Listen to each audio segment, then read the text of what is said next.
regarding dealing with failure or adversity in life that's brought about by our own negative decisions. So the Mechaber was explaining the idea that the same way that I recognize that when I suffer, when I have hatzlacha in life, that I recognize that that's HaKadosh Baruch Hu. So it's important to understand that even when I have made wrong decisions, and therefore as a result, I'm faced with certain negative consequences, and even though again I have bechira, I have free choice, and therefore I'm responsible for the decisions that I make. Nevertheless, there is an element of hashgacha pratis. There is an element of divine providence that goes into the making of those decisions, that ultimately choreographs the making of those decisions. Nimtza, shema adam lo makabel as kishlonosa be'emuna, shegam heim me'is Hashem. Well, so this is incredible. So what would you say if somebody were to go ahead and, let's say, have a success in life? Somebody were to be successful, and they were to make the statement that all me, the Rebbeinu Shalom is not a part of this at all. So we say such a person is a Baal Gaiva, it's arrogance. So the Mechaber says something amazing. He says, when you mess up in life, and you make bad decisions, and there are bad consequences, and you say, it's all my fault. This has nothing to do with God. This is just me. The Mechaber says, that's Gaiva also. Anytime you remove the Rebbeinu Shalom from the picture, by definition, you say it's all you, baying for your success, baying for your failures. So says the Mechaber, that's Gaiva. That's Gaiva. I was saying this is such an incredible idea. He says, if I'm hinging the failure just on myself, Barur Shegam page Peidalid, as Hatzlacho Shalo, who told the Biskos Atzmo. Listen, this is incredible. Just understand, failure and successes are two sides of the same coin. Two sides of the same coin. Meaning they both represent the events that happened to me in my life. Therefore, again, if I take full responsibility for the failures, and I do not see the Ribono Shel Olam in that process at all, and therefore what? It says the Mechaber, it's only a matter of time until what? Until I do the same thing with my successes. Meaning, if my failures are all mine, then my successes are all mine as well. Baruch Hashem, Hashem Azali, Hakol Bechazdo Yisbarach Chedoma, Zeh Hakol Rak Chitzoni Etzlo. And even if a person says, it wasn't me when he's successful, it does the Ribono Shel Olam, at the end of the day, it's just klapei chutz. It's just lip service. It's not true. This is amazing. Ki hamivchan ha'amiti le'emuna, because the true test of one's emuna, hu dafka kasher ha'adam nichshal, is when a person fails. This is such an incredible yesod. We all think that the ultimate test of emuna is when you succeed, right? Because logically, it's easy to see kochi va'otzem yadi asli asachal. Look what I accomplished. It says something dramatically opposite. He says the real test of emunah is when you fail. Sha'asu tzarech lahodos shegam b'kishalon yesh mesra mehabore. Because when I fail, what I have to say is that I was saying this is this very delicate dance. And no, I don't know that there's a precise science to figuring out how much is my fault and how much is HaKadosh Baruch Hu. But here's what we know. What we know is I am responsible for the decisions I make. I am responsible. The buck of my life stops with me. I'm responsible for negative decisions and for their ramifications. But I also believe that all of the events are orchestrated from HaKadosh Baruch Hu. Therefore, even though I have the bechira to make the bad decision, and I made it, at the end of the day, there's a purpose in these circumstances. At the end of the day, the Ribono Shel Olam is helping to choreograph these circumstances. At the end of the day, whatever it is that's happening to me as a result of my negative decisions is part of a greater plan that enables me to transcend, to overcome, to self-actualize. And if I don't believe that HaKadosh Baruch Hu is involved in my failures, I'm not going to believe that HaKadosh Baruch Hu is involved in my success. And even if I say when I'm successful, if I don't believe it by my failures, I don't believe it by my successes. It's such an incredible idea. And therefore, again, I will say, so what is the net effect of this? the net effect is something absolutely dramatically life-altering. Page Dalid, 4 lines down. Lochem, ein lolipo la'atzvos. Therefore, I will say, when we fail in life, a person cannot fall into depression. A person can't spend their lives beating themselves up. But say, you see this. Some people make mistakes, pretty bad mistakes. But at some point in time, no matter how bad your mistake is, you have to ask yourself the following question. This is a Klal Gadol life in general. Every single person has a limited pool of emotional energy. If you spend that energy beating yourself up, it means you're not spending it to grow. That's just a mitzvah, it's just a nice, it's just a fact. Therefore, the Mechaber says, when we fail, a person cannot spend his life beating himself up. Ella, so what do you have? So what is the process? When I fail, what should I do? Lahodos ala emes shechata. This part, of course, when I fail, is to do tshuva. So what does tshuva mean? Again, he goes through the steps. Lahodos ala emes shechata. Acknowledge that I sinned. I mean, you shouldn't acknowledge that I sinned. You should acknowledge that you sinned. I'll acknowledge that I sinned. We'll all acknowledge that we each sin. But the idea being, number one, hold up, right? Again, avidu. I have to be modeh. I have to be modeh that I sinned. Lis vados. I have to do vidu. I have to confess. Valasos tshuva. I have to go through a process of tshuva. And again, both say depending on the chait, that could be a bless you. That could be a long and protracted and difficult, jarring process. But after that, after I do tshuva,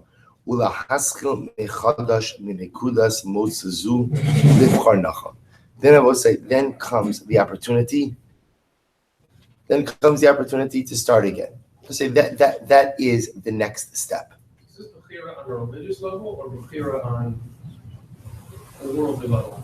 When you make the wrong choices, at a religious level, or because his answer now is religious. Right. So I think it's both. I think it's both. Whatever your mistake is, I would say differently. He's talking about all mistakes. Your tshuva looks different for different things. When I make a quote unquote worldly mistake, I have to do tshuva also. That looks a little bit different than the tshuva I do. What? A person makes a bad life choice, a bad career choice. So there's tshuva for that. The tshuva for that is, how did I get myself into this mess? Remember, what's tshuva? Tshuva is a reflective process through which I ask myself, get myself into this mess. How did I get myself into this mess? And what do I need to do to prevent myself from getting back here? That's a process one should apply to every life mistake. So if I made bad career choices, it doesn't make me a bad person. I'm just making bad career choices. I need to ask myself, what is it? What's broken in my decision-making process? What's broken in my value system that I've got? I would call that tshuva, because any reflective process through which you introspect, ask yourself how you got here and how you're going to change things going forward. That's called tshuva. But what the Mechaber is saying is, that's fine, own it, but don't own it to the exclusion of God. Because if you own it to the exclusion of God, then lemais, again, that's gaiva. And if you own your failures to the exclusion of God, you will end up owning your successes to the exclusion of God as well. And then you become a real Baal guy. But it's incredible. Something wrong with your ruchnius. That's why you made wrong judgment. So that's definitely where the Mechaber is go. Right. That's going to go where the Mechaber is going to go. Also, that sometimes bad general life decisions are reflective of broken ruchnius. Yeah, inachinami. That is true also. But I'm saying, look, that sometimes even people who are doing all the right things in life, taking the right steps, just get themselves into bad situations. It just, I was quoting the other day in a shir, the Malbim. The Malbim, who's one of the most prolific writers on Tanakh, on a job, couldn't hold down a job. Why? Now, it wasn't an issue with his work ethic. He was an outspoken opponent of the reform movement. So wherever he went, and he was offered many prestigious rabbinical positions, the first drush on Shabbos was, Eishlav, fire and brimstone. And so sometimes the reformers who were exceptionally influential, caused him to lose his post. So I looked at it as an example as the Malbim going ahead, is his ruchni broken? Chas v'shalom. But sometimes you just get yourself into this life situation. I'm using this as an example, not chas v'shalom, commenting on them. But I'm just saying, the point is, whenever you find yourself at a dead end, what the Mechaber is saying is, number one, own it. Number two, go through the process of tshuva. But importantly, make sure that you don't exclude the Ribono Shel Olam's hand in this process as well. Because if you exclude him here in your failures, you're going to exclude him in your successes. And that's gaiva. He goes on. Ki bevadei yesh lo ata b'chira chadasha lilmod me'ha'avar ulehispala ala asin. Because I will say this is an incredible thing. Because now says the Mechaber, one thing is clear, which is you have free choice and new free choice, restored free choice to learn from the past, future. Haklal hayotze miparag zehu. We'll say, and this to me is perhaps one of the most important lines in all of Yiddishkeit. I'll say there is no cap on the number of first chances we have. It's the greatest gift that the Ribono Shel Olam has given us. See, we think Chakadosh Baruch Hu gives us a first chance, a second chance, a third chance, a fourth chance. No, the Ribono Shel Olam just gives us an endless supply of first chances. It's an incredible chesed of the Ribono Shel Olam. As many times as you want to start over in life as a first chance, as a do-over, as a tabla rasa, a blank slate, it's yours. It's yours. The only prerequisite is all the mistakes of the past, learn from the mistakes of the past, and make sure you see my hand in those events. Haklal hayotzi miparag zehu. We'll see what this will end. He says the klal we see from this chapter is shebechol tsar o b'chisaron sheish la'adam below yotzi min haklal. I will say what we see, and here is the takeaway message. That in every tsar and in every difficulty that occurs to us in life, below yotze min haklal, there is no exception to this rule. Sarich laha min kacha Hashem rotze. A person has to remind himself and say, "This is what Hakadosh Baruch Hu wants." Kacha Hashem rotze. This is what the Ribono Shel Olam wants. I will say, and again, I can't say it enough, which is why I keep on repeating it. Kacha Hashem rotze is true. Again. But don't abuse that concept to ultimately remove your bechira, to remove your free will, and to remove your responsibility in circumstances. Chas v'shalom, I have my responsibility, but at the end of the day, I have to recognize that Kach Hashem rotze. This is what the Ribono Shel Olam wants. So also says we close out this section. We'll pick up with this next section, Amir Hashem, tomorrow on page Pei Dalet. But just understand so far what we've done to kind of round this out. The Mechaber now has addressed the three different categories we'll call of life adversity. We'll call the first natural adversity, which is things that happen not as a result of myself or of other people, but just negative consequences that just happen. You know, the greatest example of this, of course, is illness, struggles with parnasa. That again, not because of bad decision or anything else. These are things that just happen. Difficulty with my children, difficulty in shalom bayis. These are things that sometimes occur not because of other people, but just because of metzias factors. That's the first level of adversity. Second level is interpersonal adversity, where I'm wronged by another. I'm actively wronged by another. And third level of adversity is what we'll call self-inflicted adversity, where I make bad decisions, get myself into bad situations in life and mess things up. The Klal Gadol says the Mechaber is to own the dynamic of each of those situations, but to recognize Kacha Hashem rotze. That understand that in all of these things, the Ribono Shel Olam is orchestrating, the Ribono Shel Olam is choreographing, the Ribono Shel Olam is involved in some way, somehow. Out of each of these necessary circumstances are the ingredients for self-growth and transcendence. Right? We'll stop over here. We'll pick up bottom of Pei Dalet and Mirz Hashem tomorrow. He doesn't at least here say that really you should turn to the Baruch for help in each one. That's really say it again. He really wants you to turn to the Baruch for help. Give me the guidance that 100%. If you're moda, that ultimately again he's choreographing, by definition you need to turn to him. But the real meta message is that choreographing these events because you need these events. Yeah. You need this. Even though they're painful, which is a difficult pill to swallow. It's a very hard. It's a harder message to accept. That's why you. So it's always easy. It's always easy to deliver it. It's easier for me than for you. They ask me what, they ask you why.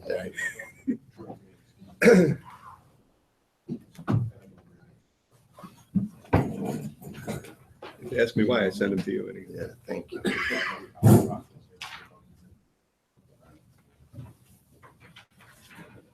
All right.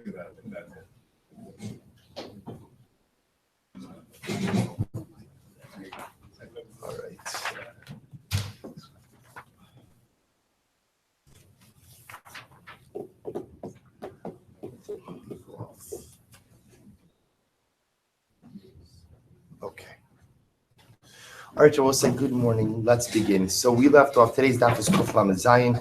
A lot of beautiful Gemara to do today, 137. We are picking up on Kuf Lamed Vav Amud Beis, 136b. So remember, we left off in the midst of the riveting machlokes between Rav Yochanan and Reish Lakish regarding the status of kinyan peiros. When you have rights, ultimately again to peiros, to produce, which will also effectively means usage. Is usage tantamount to title or not? So that's the machlokus between Rabbi Yochanan and Reish Lakish. Rabbi Yochanan holds kinyan peiros, kinyan aguf. That's when you have usage. Ultimately, again, that is as if you have title. And Reish Lakish holds kinyan peiros lav kinyan aguf. That ultimately, again, a right to peiros or right to usage, a right to produce, does not the equivalent of title. And I will say what we've effectively seen is a number of different ramifications to that machlokes. We saw a ramification for bikurim yesterday, which was beautiful. We also saw a ramification regarding if a father, remember where this whole thing came up, was you have a situation where a man is trying to create a ksuva shelter for his property, trying to avoid the lien of ksuba, and therefore what he wants to essentially do is transfer title over to his children, thereby avoiding the ksuba lien from devolving upon the property, but he wants to maintain and retain peiros for himself. So the shaila is, again, when the father retains peiros, is he in fact retaining really title as well? Just technical legal title is being conveyed to avoid the ksuba lien, or is he just retaining peiros, but the title actually has vested with the son? And of course, again, the ramification of that, as we know, is the ability for the son to sell that property as well. Fine. So I'll say, so with that, let's pick up Kof Lamed Vav Amud Beis 136b. So the Gemara says the following. So remember, the Gemara says V'hatanyo. Actually, it's mamish the last line. V'hatanyo yachzru liyarshe rishon. So I'll say, I realized I should have read like another line yesterday, but we'll just read this now. So remember, we left off yesterday in the case of a life estate, where again, I assign a property to, I say, after I die, the property goes to Reuven. Reuven, after you die, it goes to Shimon. Shimon, after you die, it goes to Levi. If Shimon dies during the lifetime of Reuven, so what did the Brisa said? That the property goes back, so remains with Reuven. And the Gemara says, well, 1 second. If kinyan peiros is lafka kinyan aguf, then when Shimon dies during the lifetime of Reuven, in fact, enter to the original owner of the property. To which the Gemara says, have a Brisa that says that. That it should go back to the inheritors of the one who originally owned the gift. We'll set up of Kof Lamed Zayin. Tonight, it's machlokes tanoim bisanyo nechasi lecha v'acharecha leploni. That if I go ahead and I say, Reuven, when I die, the property goes to you, and when you die, the property goes to Shimon. The yarad rishon umachar. We'll say, listen to this. Va'achal. So we'll say, what happens? So let's play this out. I go ahead and I convey my estate to Reuven. I say, Reuven, when I die, my property is yours. And when you die, the property goes to Shimon. So, okay? So the grantor, I pass away, and then the property goes to Reuven. So we'll say, so what happens? Now, let's say, let's say Reuven goes ahead and sells the property or consumes the property. In other words, there's nothing left, or there's nothing left in his possession. Let's go with machar. Let's assume for a moment that Reuven sold the property. So now what happens on both sides? So Reuven dies. So what's Shimon now? There's nothing left in Reuven's possession. So what could Shimon do? Hasheni motzi miyad al kuchos divrei Rebbe. So both say, according to Rebbe, Shimon has the ability to go and extract the property from the people whom Reuven sold it to. So we'll say, here's this incredible chiddush. So we'll call him A. A is the grantor. A says, when I die, it goes to Reuven. Reuven, when you die, it goes to Shimon. What happens? Reuven, during his lifetime, sells the property. Now Reuven dies. There's nothing left to go to Shimon. Shimon has the ability to extract that property from the purchasers who purchased it from Reuven. It was an incredible chiddush. Now look at the Rashbam for just a moment. Rashbam goes, so this is in the wide lines of the Rashbam, 4 lines into the wide lines on the bottom. Hasheni motzi yad al kuchos, achar shamas harishon, the kinyan peiros the rishon Lavka kinyan aguftami. V'acharecha shani lo amrina liba de Rebbe. You're supposed to listen to this. See, Rebbe's logic is the following. Rebbe's logic is that effectively a life estate, not kinyan aguf. That when Ace says to Reuven, when I die, my property goes to you, and when you die, the property goes to Shimon. So the grantor, we'll call him A, is not really giving Reuven the actual kinyan aguf. He's giving him peros. He's giving him rights. I will say, therefore, Rebbe holds kinyan peros, lav ke kinyan aguf, that the usage is not the equivalent of title, and therefore what? In reality, Reuven's sale was illegal. Therefore, when Reuven dies, now again, obviously, Shimon has no rights while Reuven is alive because he doesn't have any entitlement to the property anyway. But when Reuven dies and the peros ultimately again should have gone to Shimon, Shimon has the ability to extract that from the purchasers. That's Rebbe. Rav Shimon Gamliel says no. I will say in general with a life estate, second guy Shimon only gets what? Whatever is left over from Reuven. If there's nothing left, there's nothing left. Take a look at the Rashbam. Ela Mashashir Rishon. We'll say it's still in the wide lines, about 6 lines in. Ela Mashashir Rishon. Vim Lo Shir Klum. Therefore, if Reuven left nothing over. I will say, now again, there are a number of ways in which Reuven could leave nothing over. Reuven, he partied hard and he just mamish, he used up the whole field. There's nothing left, or he sold it. Whatever it is, there's no asset left when he dies there's no asset left in his estate when he dies. So then what happens? Lo yitol sheni klum. So again, so ultimately again, Shimon Gamliel will say there's nothing left. Sheni can't take anything. The kinyan peros derishon ke kinyan haguf dami. So also listen to this, because Rav Shimon Gamliel will say that what? Kinyan peros is ke kinyan haguf.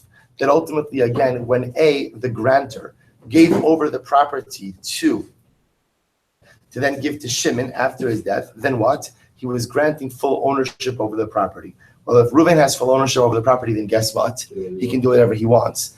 If there's something left for Shimon, great, but if not, not. So both sides. So this is the fun. So now what we've done is we've taken the Machlokes Rabbi Yochanan and Rish Lakish, and now what we've done is it's trickled down now to Rebbe and Rav Shimon Gamliel. And I both say this is a different manifestation of the same Machlokes.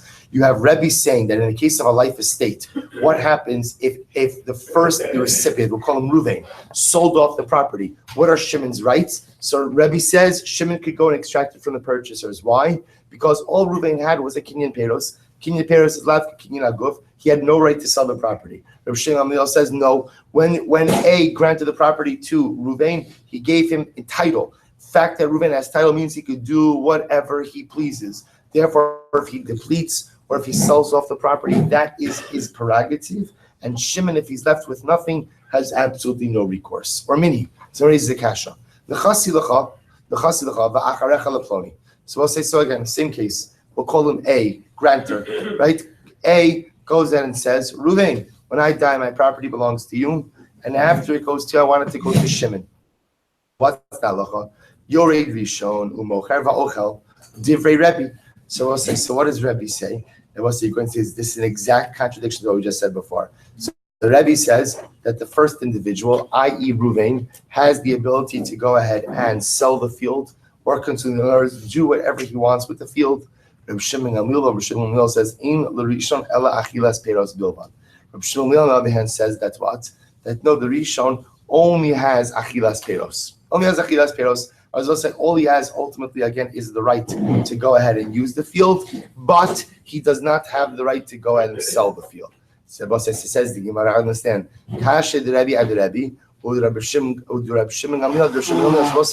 This is an exact contradiction.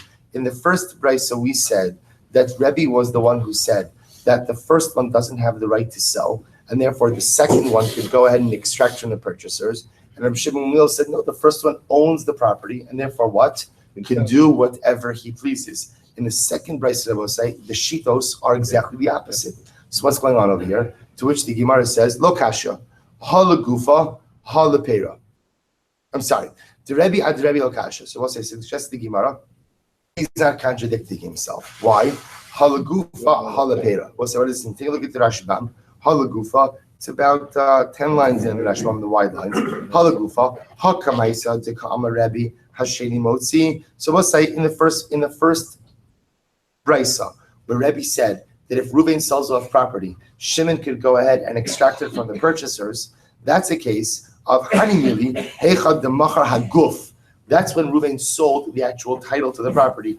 She'ein lo l'rishon ela peros. V'hach basraisa the ka'amar yored l'rishon l'mocher hape aperos kai. So also listen to this. So the Gemara suggests the following: Rebbe holds that the first individual has the right to sell peros. Has the right to sell peros. Why does he have the right to sell peros? Because they will say that's what he owns. But he doesn't have the right to go out and sell the actual gufa karka, the actual title. So the first price are that according to Rebbe, the second guy has the right to extract it from the purchasers. That's when what? That's when Reuven sold the title to the land. Doesn't have the right to do that. Second price that says that Shimon can't extract anything is when Reuven sold peros. The Reb Shimon lo kasha. Similarly, again, both say there's no contradiction in the sheet of Reb Shimon on the why. Halachatchila hadi evet. Oh, Reb said, listen to this. This is where it gets exceptionally riveting. Not a little bit riveting. Moshe came right at the perfect time. Exceptionally riveting. Exceptionally riveting. So let's say. So listen to this. So says the Gemara the following. So what is it? So we'll say what's happening over here. Remember, what does Reb Shimon Gamliel say? Reb Shimon Gamliel says, "Ein l'sheni ela masha shir rishon." What does that mean? At the end of the day, the way the life estate works is that we say kinyan peros ke kinyan aguf. That at the end of the day, when A says, Reuven, when I die, it goes to you, and afterwards it goes. A owns that property, which Rabosai means what? What does it mean if he owns it? He can do whatever he wants. So Rabosai, that means he can do whatever he wants. But, what's the but? The but is that Reuven knows the intent of the grantor. Reuven knows that the intent of the grantor, Rabosai, is to what to occur? To leave over something for Shimon. That's why he established it as a life estate. Meaning, if A just wanted Reuven to have the property and wanted Reuven to do whatever he wanted with it, then what would A have said? It's yours. But he doesn't say that. He says it's yours, and when you die, it goes to Shimon, and there could have been other people involved in that also. What does that tell you? What that tells you, says Rav Shimon Gamliel, is that l'chatchila, the grantor wants the property to get to Shimon. Now, doesn't mean all the property has to get there. It means something has to get to Shimon. Therefore, Rav Shimon Gamliel says the following. Even though Reuven is within his halachic right to do whatever he wants with that property, l'chatchila, he should try to live within the confines or within the framework of the intentions of the grantor. And since the grantor wants something to get to Shimon, he should honor that request as well. Take a look at the Rashbam. Halachatchila, I told you, it's incredible. Halachatchila, Reb Shimon, Eino lim halachatchila, go alachilas peros. Reuven should not sell the title to the land. Rather, at most, he should just sell the peros. Kadesh yiskayim daito shalnosim, dahagali daite denechale, sheyishtayir ktsas l'sheni, im yisratza rishon l'shayir akar of klum. So okay, so we don't have to go through the rest of Rashbam. So what's I say? The idea of Shimon Gamliel is the first price that says Ein l'sheni ela masha shir rishon, which seems to indicate to us that what? That Reuven can do whatever he wants. That's b'diavad. Yeah, Reuven, you can do whatever you want, but at the end of the day, the second brisa that says that you really shouldn't sell off the entire property, that's l'chatchila.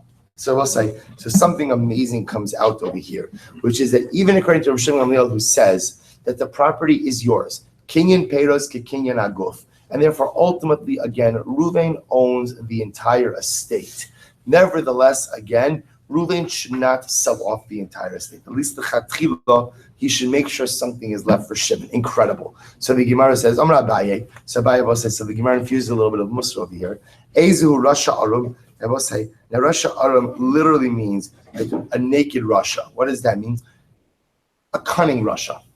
A cunning Rasha. I mean, who is someone who's a cunning Rasha? The Rashbam says, Gorim la'avar al divrei hanos. So if you look at the Rashbam, so we'll say, what's the worst kind of Rasha? Kind of Rasha. You see, if a person sins and they get something out of it, it's okay. I understand a person had a taiva, a person had a desire. I understand. I mean, again, not good, but lamais again, we can understand it. Look at the Rashban. The Rashban says, "Arum dahanu masof v'hari uchote v'lo lo." We'll say Rasha Arum, like the worst kind of Rasha, is someone who just sins or enables others to sin and doesn't really get any kind of material benefit. In other words, You're gonna sin and get rich. But Lamaisa, I understand the Yetzer Hara. You're gonna sin and derive some kind of pleasure. I understand the Yetzer Hara.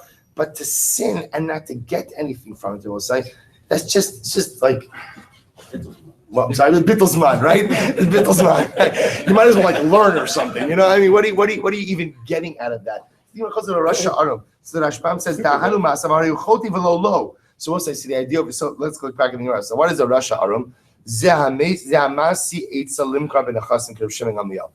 Rasha Aram is, a Rasha Aram is someone who goes over to Ruvain and says, Ruvain, not Shimon, just sell it off. Just sell. That wasn't obviously. If the Rasha Aram is saying that because he wants Ruvain to sell it to him, that's not a Rasha Aram. Then he's just a good old Rasha, plain old Rasha, right? But Lamais, again, someone who goes ahead and encourages someone to act like to go ahead and do something, which I will say essentially is technically or legally okay, but clearly in violation of the spirit of the gift. That person is called the Rasha Aram.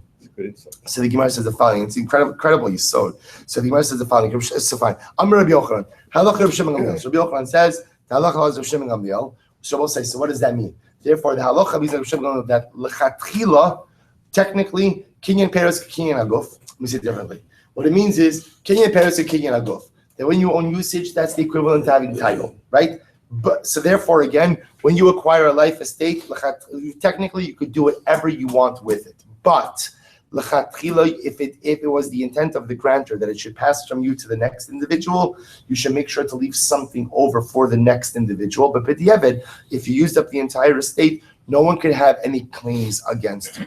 So umodeh shem naslan b'matna shchit meira lo asav lo klum. Now this is actually very interesting, and everyone will agree that what made this property as a matnas shchit meira, that you have not done anything. We'll say, now what does this mean? Take a look at the Rashbam. The Rashbam goes on both sides on this daf. It's such a bonus. Take a look on Kuflam Zayin. So on the left-hand side, I will say the last of the wide lines on top, fourth line down. Umodeh from Shimon. Afagav damra in l'sheni elamasha shiarishon im nasnu osarishon b'matnas shchiv meira kigon damra mehayom ula achamisa lo amar klum. V'asheni motzi. Also listen to this. So remember, what did Rav Shimon Gamliel say? Rav Shimon Gamliel said, I will say that if I'm Ruvain, and I went ahead and I take this property that I get from the grantor and I sell it, is the sale valid? Because technically, Kinyan Peres Kinyan Aguf, it's mine. I can do whatever I want. Not good, not really socially acceptable, but Lamaisa totally legal. However, Rav Shimon will say the following: let's say Ruvain is on his deathbed, and Ruvain conveys this property to his child or to someone else as a matnas shchiv meira, it doesn't work. Even if Shimon Gamliel says it doesn't work. My timer, Amar Abaye, matnas shchiv meira lo kana ella achamisa ukvar kidmu acharecha. Oh, Rabbi said, listen to this. This is amazing. We spoke about this yesterday and the day before. A matnas shchiv meira, a deathbed gift, which Chazal said is a yotze min haklal. Because what happens with a deathbed gift? So divrei shchiv meira kiksuvin v'chimsurin damu. When a shechina, a person on his deathbed says something, it's as if it's codified and written in the shtar. But I will say, when the shechina conveys property, when does that conveyance actually take place? After he dies. Remember, the proof to that is, what did we learn yesterday? We learned that a shechina could change his mind. In other words, if the shechina granted the property to Reuven on Monday, and then on Wednesday, he says, you know what? I changed my mind. Reuven didn't come to visit me, so I'm giving it to Shimon. So he can do that. Why I both say, because even though again it's like it's written, it's not conveyed until after death. So therefore, I also listen to this. So why doesn't Matna Shchivmira happen? Because Matna Shchivmira kicks in when Reuven dies. But I will say, what else kicks in when Reuven dies? Shimon's rights. So Shimon's rights, I will say, essentially, because remember, everything happens when Reuven dies. The estate, the life estate, is passed to Shimon. Therefore, I will say, because the life estate is passed to Shimon at the time that Reuven dies. Therefore, what? Therefore, there is no ability to convey this amount of shchira. Incredible. When we are Rabbi Halki, but did Rabbi really say this? There was never going to get into something exceptionally interesting, which is, did Rabbi actually say this? When does a matna shchibera actually take place? So the Gemara says, Abaye Amar im Gimar Misa. So Abaye says, now this is actually very interesting. Abaye says, with the conclusion of death. I will say, now what does it mean, the conclusion of death? Essentially, as a person is drawing his last breaths, as remember, essentially in the last moments of the dying process, that is when the matna shemira, that's when the shemira gift, at a technical level, means that it's conveyed when? In the moment before he dies. Meaning if the end of the death process is the process through which, according to the Gemara, person transitions from life to death. So that idea over here is la'achar gemar misa. Im gemar misa means with the conclusion of death. Rava Amar la'achar gemar misa. Rava says no, after you finish dying. I will say, meaning what's the state of after you finish dying? Right, you're dead. Meaning what the Gemara is saying over here, we'll say now you could be talking about a matter of seconds, but you're going to see why this is so important, because there are certain processes that only kick in once a person is actually dead. But the idea the Gemara is saying over here is, when does a matna shchiv meira transfer? When does that transfer take place? Does it take place in the final moments of the dying process, or does it take place after death has occurred? So apparently, again, this is a machlokas. Abaye says it transfers with the end of the dying process. Rava says it transfers after death. So the Gemara says, so what do you see from here? So again, if Abaye says that matna, so one thing is clear. We'll say, when does a life estate transfer? When the life estate transfer? After death. So according to the Abaye saying over here that a matna shchivmira transfers when? In the final part of the dying process. That means that technically speaking, if Reuven were to transfer the life estate when he was a shchiv meira, I will say that property would actually get to the intended recipient before Shimon's claim would ever come about, because the matna shchiv meira takes place while the person is in the final moments of dying, versus again Shimon's rights in the life estate, which only occur after Reuven has died. To which the Gemara says, Hadra be'abaye me'ahi. So Abaye retracted this position. So how do you know Abaye retracted the last position? Maybe you retracted the first position. To which the Gemara said, I'll tell you why. So we'll say, Abaye, meaning Abaye changed his mind, and Abaye said ultimately again that a matna shchiv meira only vests after death. After death. So how do we know that Abaye changed his mind to these processes only taking place after death? So the Gemara says, Distan, zegitech imasi, zegitech micholizeh. So listen to this, that if a man says to his wife, this is your get if I die, this is your get if I die from this sickness, this is your get after my death, lo amar klum. Rabbi saying all of these cases, this statement is meaningless. Why? Because in get lachar misa, you can't give a get after death. Well, take a look at the Rashbam for just a moment. If you look in the wide lines of the Rashbam on the left-hand side, 3 lines in, third word in on the line. Mihu shaminon mina de la'achar misa kamegarisha. So we'll say the point over here in all of these cases is that we understand that when a husband says zegitech masi, that what he's saying is this should be your get after I die. So we see from here that what? Anytime you hinge something on your death always means what? Person has died. And therefore, you will say this is Abaye's proof, and that's why again, Lamaisa, a man, Reuven, can't go ahead and grant this property as a matna shchiv meira. Why? Because at that point in time, by the time the matna shchiv meira kicks in, Shimon's rights in the property kick in, and therefore, Lamaisa, again, Shimon's rights prevent the matna shchiv meira from taking effect. So the Gemara goes right. Amar b'zir Rabbi Yochanan.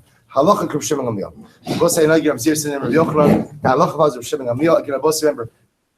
Has 2 parts. Number 1, kinyan paris and kinyan aguf, which technically speaking, therefore means that Reuven, the first recipient in life, should be able to do whatever he wants. Reuven should make sure to leave over something for Shimon. But b'di eved, if he doesn't, Shimon has absolutely no recourse. So the Gemara says,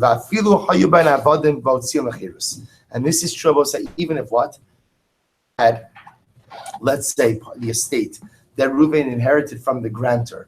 Even if that estate had avodim kinayim, and Reuven freed them, Reuven emancipated them, Shimon has no recourse. So the Gemara says, Pshita, that's obvious. Mountain, what I thought, Amrle, Leme Evedi, Surah lo Yahavin Allah. So maybe Shimon could have said, Reuven, you violated the halacha. You know, we'll say the halacha, the Torah says that one is not supposed to emancipate their Gentile slaves. The pasuk of the Olam Bahem Ta'avotu. The idea being I'm supposed to keep them ultimately as my servants. So perhaps again, I would have thought that if Reuven emancipates his servants, then what? Then perhaps again Shimon could have said, listen, you were in violation of halacha. Because you're in violation of halacha, your act therefore is inconsequential and does not work. Kamashmala know that ultimately again what Reuven did is binding. It's incredibly amazing as well. I.e., that Reuven can do whatever he wants, even if what? Even if Rabbi he used let's say he sold the estate and he used the money to purchase tachrichim, to purchase shrouds for the deceased. Tachrichim that are set aside for a mace are asr ba'ano. What is not permitted? In other words, that if person goes ahead and sets aside something for burial shrouds for a particular person, and then decides, you know what, I can make this into a beautiful outfit. So what happens? Whatever. All right. So you should never comment on people's fashion style. So it's summertime. It's white. So the idea being that one is not permitted to do that. So therefore, even if Reuven did that, so Lamaisa again, what he did stands. So the Gemara says, that's obvious. So I might have thought that maybe Shimon could have said to Reuven, listen, you were granted the estate, but not to make the estate asr ba'ana. Now that you're in asr ba'ana, what you've done essentially again is void. So we'll say, bottom line, what you end up seeing is the following. When we see halacha of Klab Shimon, what that means is l'chatchila, Reuven owns the estate. He receives it as a life gift. But it's understood that the intention of the grantor is that he wants Reuven to pass something on to Shimon. Therefore, Reuven should take that into effect and conduct himself accordingly. But should it be that Reuven went ahead and what? That Reuven used up the entire estate, Shimon has absolutely no recourse against him. Darash Rav Nachman bar Rav Chisda. Well, so now we're going to get into some. This is exciting because we're going to speak a little bit about esrogim. Which I will say, it's almost Elul. So therefore, we're getting ourselves into the right kind of mindset. So esrog zeh, let's say it's always almost Elul. It's always almost Elul. It's always almost Elul. Says the Gemara, esrog zeh. We'll say, watch this. I say to Reuven, I'm giving you this esrog as a matana. Va'acharecha leploni, and after you, I wanted to go to Ploni. I will say, after you have to understand something. Acharecha means achar misaso. After you die, Reuven, I'm giving you this esrog, and after you die, I want you to go ahead and give it to Shimon. I want to just tell you something. I want to say something. You don't understand how spoiled we are. I always laugh at this. Baruch Hashem, we sell dalad meaning to the shul, and the truth is, I have the great zechus to mamish go through all of the esrogim that you are in, and to me, it's always amazing. People come in, they pick it up, put it down, pick it up, put it down. Say, I just want to tell you something that we have left over that no one wants to take before Yom Tiv. Like the Levi Yitzchak of Berdichev would have given his right arm for that esrog. I was also say that we, Baruch Hashem, we live in a time where we have access to so much. So we have the ability to be a bit mefunakim about the type of esrog. I will say, but again, so you have to understand something. Historically, where again people used the same esrog year to year, there is no din. Now again, there's a lack of hiddur. There's like we'll say, if you store your esrog correctly, by the way, an esrog can absolutely last. I don't know how many years it can last. I don't mean last that you open up your esrog box and you forgot to take it out last year, right? And it's like this little brown thing. Right? No. I mean if you preserve your esrog correctly. I'll give you some tips after the show. Whatever, I have a side business, right? Esrog preservation, right? But again, that's right. So the idea over here is that literally I'm conveying an esrog. So again, also when we speak about esrog, even though when we think about esrogim, we think about mitzvah, but the truth is esrogim have other uses as well, either consumption or whatever else. The point over here is just there is a mitzias that an esrog could be used for a number of different years. So the Gemara says the following: so what's the case here? I will say, I'm giving the esrog to Reuven. I say, Reuven, when it's yours. When you die, I want you to give it to Shimon. Not Lurishon v'yatzavo. So I'll say Reuven takes the esrog and he's yotze with it. Rashi says, not Lurishon v'yatzavo. Kolomar not lulatzeis bo berachalav. So Reuven takes the esrog, and what else will say? Makes the bracha on it. So what happens? We have now come to the machlokes of Rebbe and Rav Shimon Gamliel. Now, both say, now what's the machlokes over here? Look at Rashbam. Baron the machlokes. The Rebbe lo yatsa rishon. The halesle bigvia elakin peiros. Shar einon yachol lemachro. So we'll say this is amazing. So what happens? According to Rebbe, Ruvain has not fulfilled the mitzvah. Why? Because I will say Rebbe holds kinyan peiros lav kinyan aguf. All Ruvain has is usage. Ruvain doesn't have ownership. Yet what's the halacha by esrog?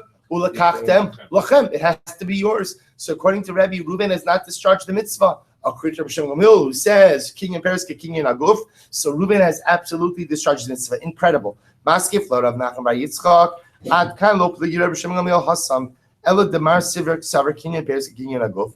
Umar saver kinyan peiros lav kinyan aguf tami. So we'll say, so we all know the machlokes see in Rebbe Rav Shimon Gamliel. Aval hacha.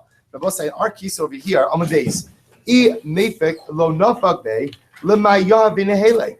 So we'll say, so I don't understand. It's clear that the intention ultimately, again, when I went ahead and I conveyed this over to Reuven, was for what purpose? So why am I giving Reuven an esrog?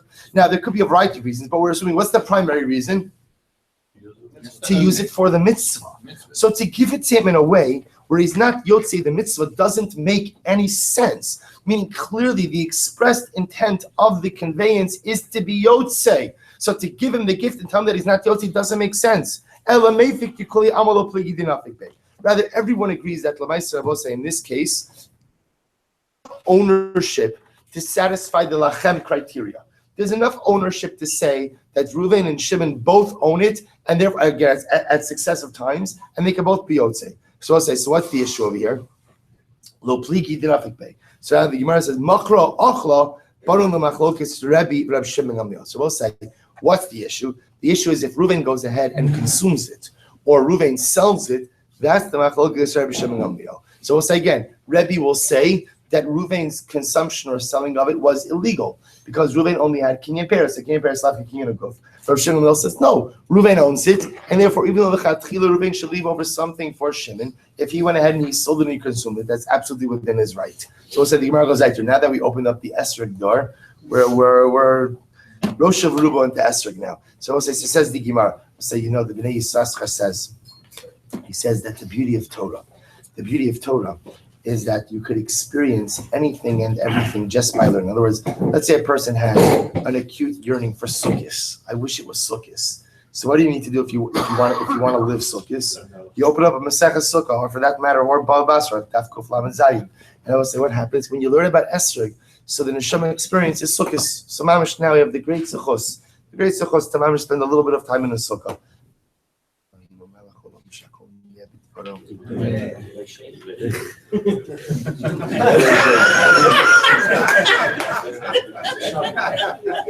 Well done, Mr. Shonfeld. Excellent. All right. It's a shahakol, so there's no leash. So the Gemara says the following. Amar Rama bar Avuna. Ha'achin shekanu esrog b'tefus hasavais. I will say this is a very interesting case. If you have brothers who purchased an esrog b'tefus hasavais, I will say tefus hasavais refers to the state of what we call pre-division estate. It's before the estate has been divided. So what happens? All of the monies and all of the assets are bundled.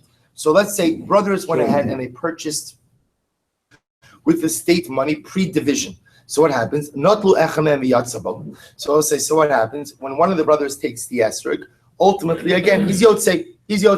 And the Rashbam says over here, look at Rashbam, Shekanu esrog, Yarshul me'avinu lachu b'mos yushas avim b'tfus savais, kozman shlo chilku v'not lo echem min ha'achin, v'lo das chaveiro, v'yotzei bo, roin in min ha'achin ma'pidin zalzeh, v'yachol la'achlo, v'lo rishusam. So we'll say, so again, the esrog is being bought by the brothers, with the collective undivided money. One of the brothers then goes ahead and takes the esrog without the knowledge of the others and makes a bracha on it. Isi yotzei. So the Gemara says, I'll tell you how we decide that. Im yachal la'achlo yatsa, v'im lav lo yatsa. We'll say, you know how we determine if he's yotzei? If he wanted to go and eat that esrog, would he have the right to do so? As well as say, if he has the right to eat it, then what? That's demonstrative of what? Of ownership.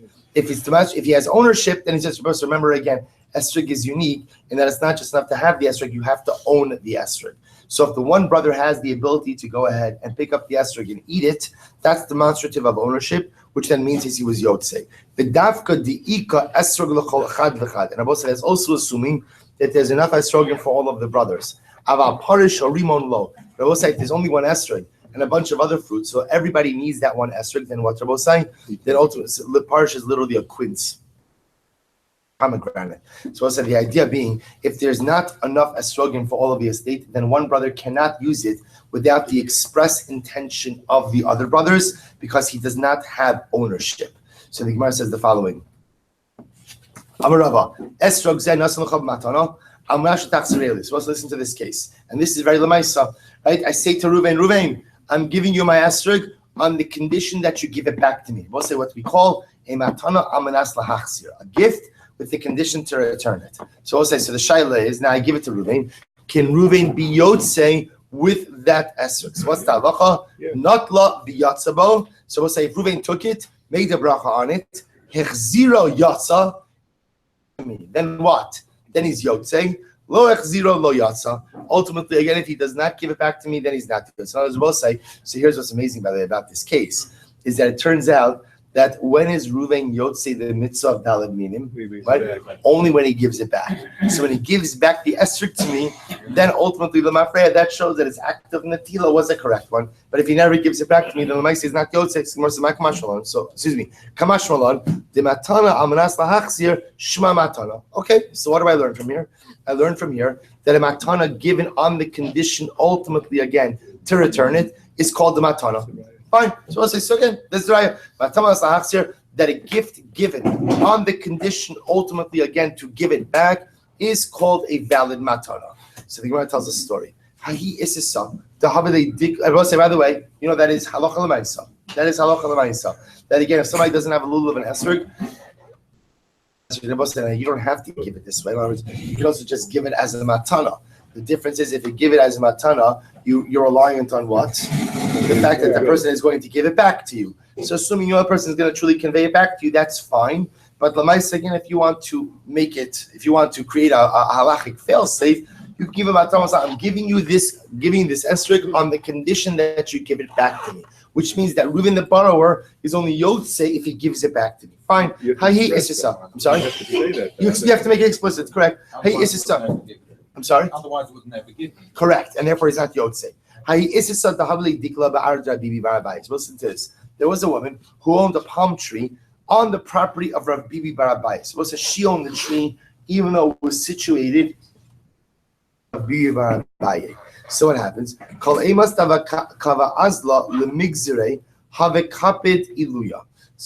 what happens? So Rav Bibi used to get upset at this woman because apparently, although she owned the tree, she did not own the right of way, the Rashbam points out. So what happens? Every single time she came to harvest her dates, what did she do? She trampled all over the vegetation of Rav Bibi Bar Abayis. And Rav Bibi Bar Abayis got exceptionally upset about this. So what did she do? Aknisa nehele kol shnei chayav. So she decided to go ahead and convey to Rav Bibi Bar Abayis a gift. She said, I'm hereby giving you this tree all the days of your life. So she seemed to convey to him the tree as a life estate. It's yours all the days of your life. Now in this case over here, you'll see. So what happens after Rabbi Abayis died? What would happen to the tree? It goes back to her. So there's a different kind of life estate, because up until now we've been dealing with life estates where the grantor gives it to recipient A, and says, and when you die, it goes to B. Sorry, Reversionary interest. Right, I was about to say that. It's a reversionary interest of inter vivos gift. Right, thank you. So again, so therefore again, so the Gemara says the following. So we'll say, so in this case over here, she gives it to Rav Bibi Bar Abayis, and Rav Bibi Bar Abayis, and says, when you die, it'll come back to me. So we'll say, what happens? Also, Ihu Akne Nehile Libno Katan. Rav Bibi Bar Abayis took this tree and transferred its interest to his son. So he wanted to now grant this to his son. So we'll say, so remember again, so Amar Rav Huna Bar Yoshua. So we'll say, now the rabbis do not have kind words for Rabbi Abaye. So Rav Huna says, Rabbi Yoshua says, Mishum da'asu mimuloi amrisi mili muliasa, because you come from the mulayim, you say words that are muliyasa. What is it? This is a major Talmudic shtach. So just so you understand, so what's happening? Take a look at the Rashbam for just a moment. Rashbam says, Mimuloi, he says, Kidam Rosh Hashanah, Rava va'abai mid the base and Bosek. Now, what this is talking about over here, Muloi refers to truncated ones. Truncated ones refers to the descendants of Eli, the Kohen Gadol. Remember again, Eli's family was cursed in that the male members of the family died young. So therefore, again, they were called Muloim. Muloim from Lashon of truncated. It really comes from Lashon of Mala. Rishon points out that Mila. Just like Mila represents removal of something, so Muloim ultimately means that these were individuals with shortened lifespans. So Rabbi says, Yeshua gets very upset. He says, because you come from the Muloim, you say truncated words because you come from truncated people, i.e. people with a truncated lifespan. You say, half-baked ideas. I feel Rav Shimon Gamliel lo ka'amar ela la'acher. Aval yatzmo lo. Rabbi say, even Rav Shimon Gamliel who says that when you receive a life estate, it is yours. Kenyan Paris and Kenyan Agoth. It is yours, and you could do with it whatever you want. Do with it whatever you want. And therefore, again, if you want to use up the estate, you can. That's only when the life estate was going to convey to another. But when the purpose of the life estate was to convey back to the original grantor, even Rav Shimon Gamliel will agree that what? That all you have is Kinyan Peros and not Kinyan Aguf. Amar Rav, so therefore the rabbis essentially tell Rabbi Abaye what you were going to do was wrong, and therefore in that case you would not have the power to go ahead and convey that to your children. So the Gemara goes weiter. Amar Rav Nachman. What's another case? So I say to Ruvain, I'm giving you this shor as a matana, but it's a gift on the condition that what? It's a gift on the condition that you give it back to me. So I say, so what does Ruvain do? Hikdisho. Ruvain is makdishit. Ruvain consecrates the shor. Vechziru, and then he gives it back to me. Nice guy, right? So what happens? Hareza mukdash umuchzar. So both sides. So the halacha is it's hagdish, but he's also satisfied the criteria of giving it back to me. Amalei Rav Nachman, Maya Hadre. What are you talking about? He hasn't given me back anything. In other words, he's giving me back a consecrated shore. What does a consecrated shore do for me? Nothing. So he hasn't given back anything. Amalei, oh my chasrei. So Nachman says back to Rav, but I don't understand. He took a shor. He's giving back the shor. Amar Avashi chazina. Listen to this. What do we look for? We look for the following. I amalei amanasha taxereoli ha hadre. Excuse me. Ha hadre. Li midi dichazi le'kamar. Listen to this. The Gemara says it all depends on what I said to Reuven. If I said to Reuven, here's the shore, return it, right? Or did I say, here's the shore, return it to me? I will say, what's the chilik in that lashon? If I just said, here's the shore, return it, then I will say, what I'm saying is, all I'm asking for is for the shore itself to be returned. Lav dafka that I need usage of it. Therefore, if Reuven went ahead and was makdish it, as long as he ultimately brings it back to my reshus, that is fine. However, if I say Reuven, taxereyu li, return the shore to me, I will say, what does li mean? Li means to me and for my usage. Therefore, what? If Reuven returns it, but he's been makdish it, he's in violation of the agreement because I wanted a shore back that I could use. So I'll say it's an incredible. There are lessons in addition to the halacha. There's incredible lessons to be learned here in so many different ways. Most of the power of words. How ultimately, again, one little word like li can make the difference ultimately in such a dramatic fashion. Thereby teaching us, as chacham say, chacham mizaru b'divreichem. Even though it's phrased as wise men, be careful with words. We all aspire to be wise men. We recognize again the incredible power, the incredible koach of just that. So we'll stop over here for today. Understand, we're still leaving off in the midst of this major machlokas. So remember, all of this, everything that we've learned today, is surrounding the machlokas of Shimon Gamliel and Rebbe. But we'll say that in the case of a life estate, so what is Reuven, the first person really being granted? According to Rebbe, just Kinyan Peros. Therefore, again, Reuven does not have the ability to sell off the estate, or for that matter, to fully consume the estate. Shimon Gamliel says, no, Kinyan Peros, Kinyan Aguf, when you get usage, that's the equivalent of title. Therefore, Reuven, you could do whatever you want. That being said, L'chatchila, we say, Reuven express interest of the interest of those wishes. Plus, the will continue and resolve this machlokes tomorrow.